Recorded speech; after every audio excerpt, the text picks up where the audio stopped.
pemadaman sih sebenarnya bukan pemadaman.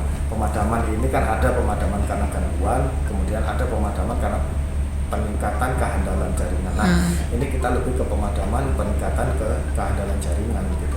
Bisa dilihat dari track gangguannya sekarang. Masih gangguan iya karena memang faktor alam. Cuman sudah berkurang. Terus habis itu untuk pekerjaan kami ini 3 hari dalam seminggu itu tadi, Selasa, Kamis sama Sabtu itu pukul 8:30 sampai dioptimalkan selesai jam 5 sudah menyala gitu. Tapi untuk Ramadan ini insya Allah kami cancel dulu, kami pending dulu supaya masyarakat juga bisa beribadah dengan fokus gitu. Kalau malam hari ya kami semua yang namanya orang jualan listrik ya kan sama dengan orang jualan ternyata gitu.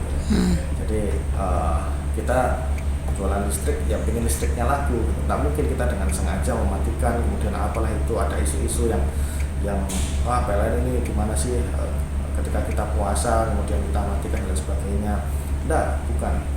Kami bahkan di setiap maghrib kami standby di lapangan untuk menjaga istilahnya keberlangsungan listrik supaya masyarakat ini bisa berbuka dengan tenang. Biar kami berbuka nanti sih nggak apa-apa. Yang penting listriknya aman dulu. Gitu. Terima kasih sudah nonton. Jangan lupa like, subscribe, dan share ya.